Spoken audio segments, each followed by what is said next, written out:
Hello folks, Ted Visner here. This has been a really sad week for me, and the last couple of days especially, with the execution-style murder of LaVoy Finicum. And I just watched the FBI footage and have come to the conclusion that this is a result that was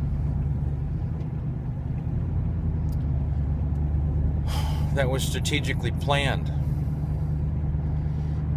From the stop, a bunch of men, armed men, tactically armed men, pointing guns at LaVoy's truck, his daughter, and his friend. And this pressure cooker situation created a rabbit scenario from the sheer pressure. He was pulled over for no reason. I still haven't heard what crimes he was suspected of to get pulled over in the first place. But it doesn't really matter. If he was trespassing, they should have sent an officer immediately up to his window. The police here created this standoff before it was even a standoff. They pull you over, point guns at you, and expect you to do nothing? You corner a tiger and what? Wait for the tiger to attack? There's a real good reason almost 4 minutes were cut out of the primary video that I've been seeing going around on the internet, and that's because taking out that almost 4 minutes takes out 4 minutes of that pressure cooker environment that LaVoy was in. Okay, that's important. It's important to know that. Okay, so I'm putting it out there. Now, LaVoy was forced to rabbit because he was afraid for himself. Nobody was approaching his vehicle. Nobody was accusing him of committing crimes. Nobody said he was speeding. Nobody said he was trespassing. They just created this standoff. Well, we're just going to sit here and point guns at you until you get nervous enough to drive away.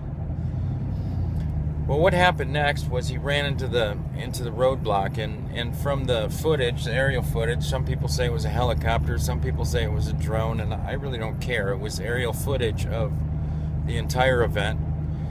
And what's kind of hard to see is the fact that LaVoy had just come around a no passing zone with a double yellow line in the middle of the road, which tells everyone that it was a blind corner and it was not safe to pass. And as soon as he got around this corner, his brake lights came on until the time his vehicle was stopped.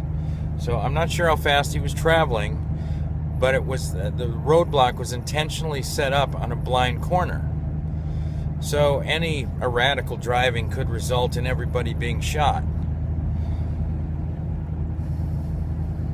I'm not sure what LaVoy's intent was. I'm quite sure that if he had a mile to slow down for this roadblock, or if the roadblock had actually come first before the stop and the terrorizing by the officials that pulled him over initially, I'm not sure. I can't speak to his mind, and nobody can, quite frankly.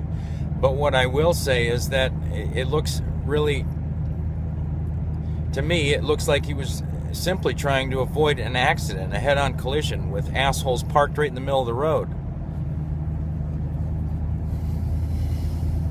right after a blind corner. So, you know, if you haven't seen LaVoy's videos, I would encourage you to do so. He's not a confrontational man, in my opinion, and I don't think that he would intentionally set out to hurt a fly. And but you can't think less of a man because he's not out there hurting flies when it comes to thinking whether or not he will or will not protect his own. You know, there's a huge difference there. I think the point here that I'm trying to drive home is that LaVoy knew his rights, and he knows ranchers' rights, and he's seen the corruption firsthand, and was doing what a man should do to make it known and to help out. We have a shortage of people here helping out.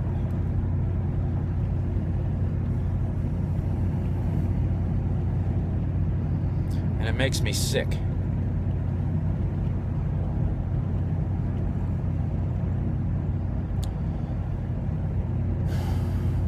Please keep LaVoy in your heart and your prayers. Please keep LaVoy's family in your heart and prayers. LaVoy exited his vehicle to save the lives of those in the vehicle. That much is clear. These people were ready to kill him at the first stop. And because he hit some snow, or tried to go around him, or couldn't stop, or was trying to avoid an accident, doesn't matter.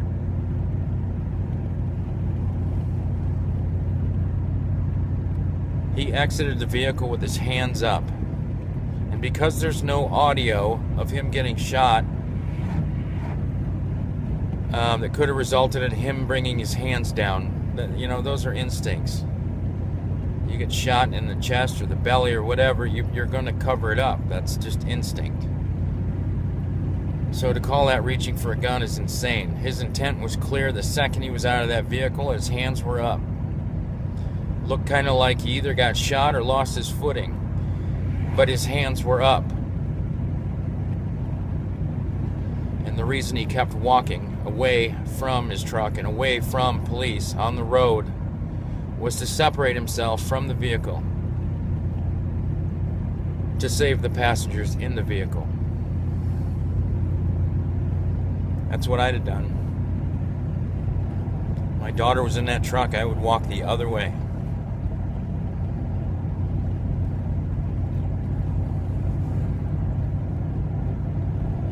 That's it for now. I feel like I'm going to throw up. God bless you all and stay safe.